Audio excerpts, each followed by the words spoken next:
Yo yo yo, salut les turfeuses, salut les turfeurs, bienvenue pour un nouveau pronostic de Benoît Requin. Merci pour vos likes, pour vos commentaires, n'hésitez pas à vous abonner pour recevoir tous mes pronostics tous les jours et pour accéder à tous mes tickets pour la course du Quintet, rendez-vous directement dans mon commentaire épinglé. Ok, place au pronostic du Quintet du lundi 27 décembre, direction Deauville pour le prix de Saint-Sénéry-le-Guéry. Plat 1500 mètres, 16 partants, réunion 1, course 1, indice de confiance 1 sur 5. Ce quintet est bien ouvert, ils sont nombreux à pouvoir espérer se mêler à l'emballage final. Petit retour sur le quintet du dimanche 26 décembre dans mon pronostic. Je vous ai donné le tiercé, mais en 8 en plus, ça payait vraiment pas. Ok, c'est parti, on commence le pronostic et on commence avec le numéro 1, mon ami l'Écossais. Et on écoute Stéphane Wattel. Mon ami l'Écossais possède une bonne chance, c'est un cheval régulier, il vient de bien courir sur cette distance, c'est une chance régulière. Le numéro 2, pour le numéro 2, Griegos, on n'aura pas les commentaires de l'entraîneur. Le numéro 3, Norwegian Sir. Et on écoute Cédric Boutin.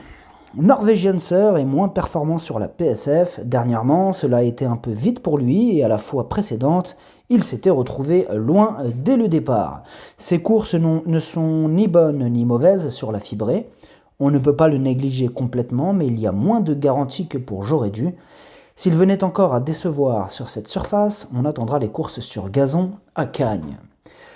Le numéro 4, Royaumont, et pour lui aussi, on n'aura pas les commentaires de l'entraîneur. Le numéro 5, Yenisei. Et on écoute Igor Andaltsev. Décidément.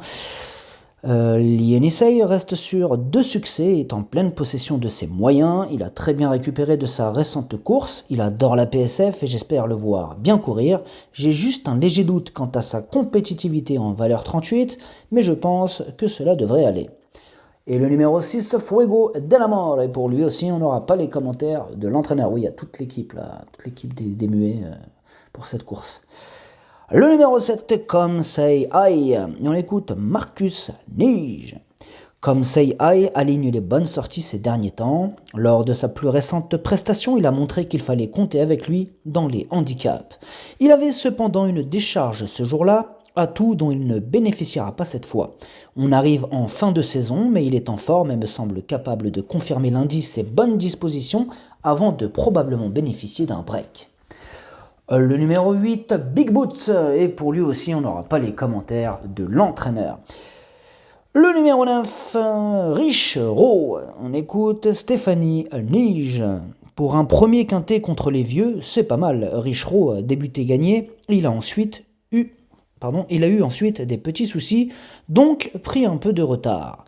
Il n'est pas très mature dans sa façon de faire, mais c'est un cheval qui va apprendre et je pense qu'il vaut un quintet. Le numéro 10, l'Ange de Minuit. On écoute Stéphane Wattel.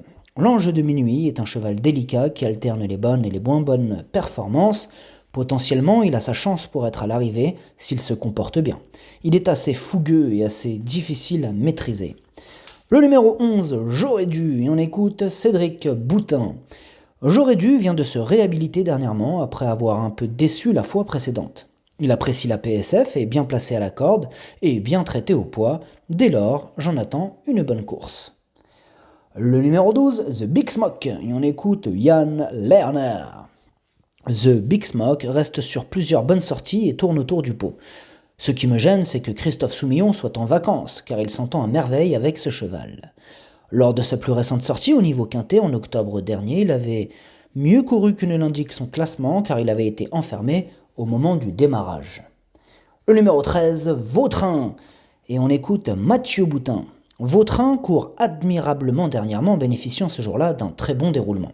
Il est bien rentré de sa course, voilà pourquoi je l'aligne en espérant le voir bénéficier d'un aussi bon parcours que dernièrement. Le numéro 14, Yellow Blue, et on écoute Henri-Alex Pantal. Les dernières sorties de Yellow Blue sont en demi-teinte. Il m'a un peu laissé sur ma faim et j'espère que le fait de revenir dans un handicap l'aidera. Maintenant, je pensais le voir en deuxième épreuve. Dans un quintet, cela me semble plus difficile. Avant le coup, j'ai besoin de le voir à ce niveau et cette sortie me guidera pour la suite de ses engagements. Le numéro 15, Romanello, et on écoute Yann Lerner. Romanello court mieux que ne l'indique son résultat dernièrement car il s'est retrouvé loin des premiers avant de prendre quelques coups de tampon, puis de se montrer un peu allant.